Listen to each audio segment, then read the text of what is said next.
Welcome, everyone, and a huge shout out to all our 7th grade viewers joining us today. You're tuning in to an explainer that's going to completely change how you look at the past. Today, we're focusing on the absolute foundation of ancient history, which is how we actually organize time.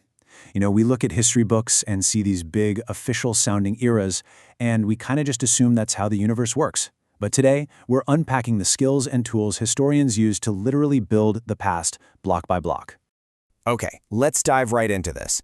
Have you ever stopped to wonder if someone living in, say, 3000 BCE woke up, stretched, looked at their calendar and thought, wow, another beautiful day in the Bronze Age? Like, did they walk around actually feeling like they were living in a specific historical era?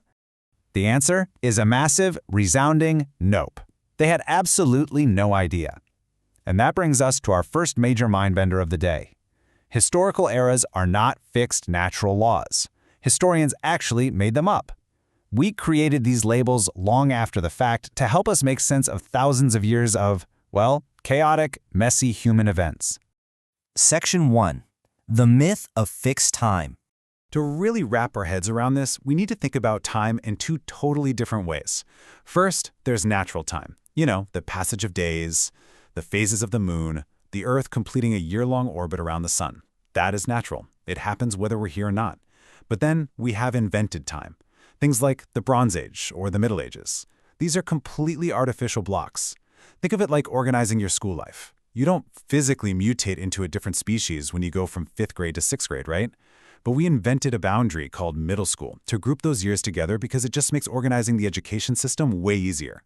Well, historians do the exact same thing with the past. Section 2. Periodization, a historian's tool.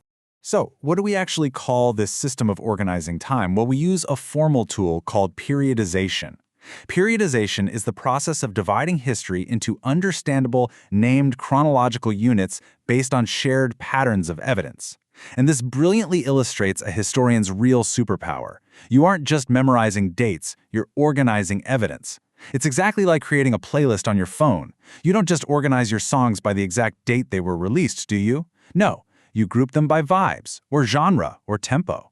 Periodization is basically grouping historical events by their vibes, or, in historical terms, their shared characteristics. But that begs a pretty massive question. In fact, this is the essential question for our entire unit on ancient history skills.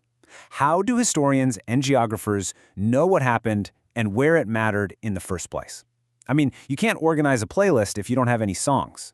So what raw materials are we using to create these historical periods? We use specific tools of the trade. Historians and geographers constantly rely on maps to figure out where things happened, because, obviously, location shapes everything.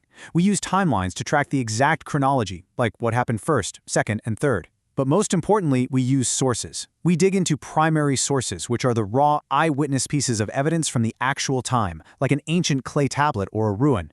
Then we use secondary sources, which are the later analyses written by other scholars who are trying to make sense of those primary clues. By combining all of this, we start to see massive shifts in how people lived, like, say, suddenly switching from stone tools to metal ones. Let's see how this builds.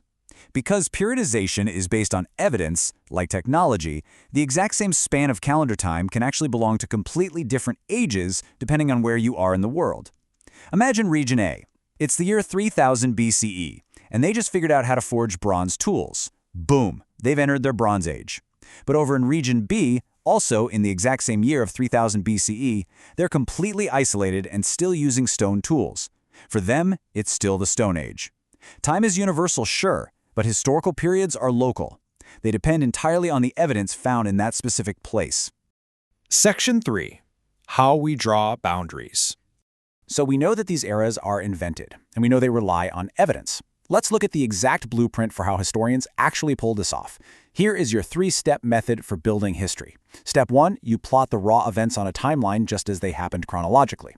Step 2, you put on your detective hat and look at those primary and secondary sources to find patterns in the evidence. Are people suddenly building cities? Is a new type of government spreading? And step 3, once you spot a major shift, you draw a boundary line and create a named period. You are literally boxing up history into a neat, understandable package. Section 4. The Historian's Workshop. Now, what's really interesting here is it's time to roll up our sleeves and step into the workshop using some real, raw historical data. Let's build a timeline from scratch together. We have 4 generic ancient events plotted on a timeline here. At 10,000 BCE, we see the first farming villages. At 4,000 BCE, the first large cities are built. At 3,300 BCE, bronze tools are invented. And at 1,200 BCE, iron tools are invented. Right now, this is just step 1 of our blueprint. These are just isolated moments in calendar time. There are absolutely no ages yet. It's just raw chronological data. So let's move to step 2 and sort this data out. We've dropped our timeline events into a table to really look for patterns in our evidence. Look at the shift happening here. At 10,000 BCE and 4,000 BCE, the primary tools are mostly stone and a little bit of copper, and the lifestyle is shifting from just settling down into actual urban city living. But then look, at 3,300 BCE, suddenly we have bronze tools, and the lifestyle shifts toward larger empires. By 1200 BCE, we hit iron tools and massive trade networks. So the absolute crucial point is that massive shift right in the middle.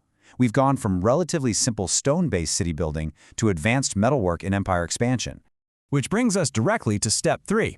Because we spotted that pattern, that massive technological leap into advanced metalwork, we can confidently drop our periodization boundary line right at 3,300 BCE. We group the subsequent events into a named chronological unit. We call it the Bronze Age.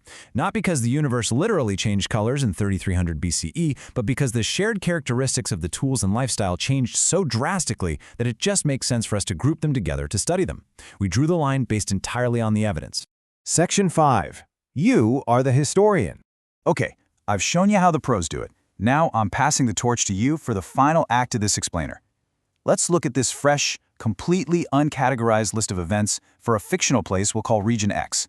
Here is your raw data straight from your primary and secondary sources. In year 10, a king takes power and centralizes rule. In year 15, a new writing system is created. Fast forward to year 50, and a major trade route completely collapses. And finally, in year 55, a neighboring empire sweeps in and takes over the region. This is your evidence. Look at the political changes, look at the cultural shifts. So here is my challenge to you. Where would you draw the boundary line to create a new historical period for Region X? Would you draw it at year 10 because a new king changed everything? Or maybe at year 55 because the old kingdom fell to a new empire? There isn't necessarily one perfect answer here, but whatever claim you make, you have to support it with the historical evidence we just reviewed. You aren't just memorizing history anymore. You actually have the tools to build it. Think about it, discuss it with your classmates, and let's see how you divide up time. Thanks so much for joining me on this explainer, and keep thinking like historians.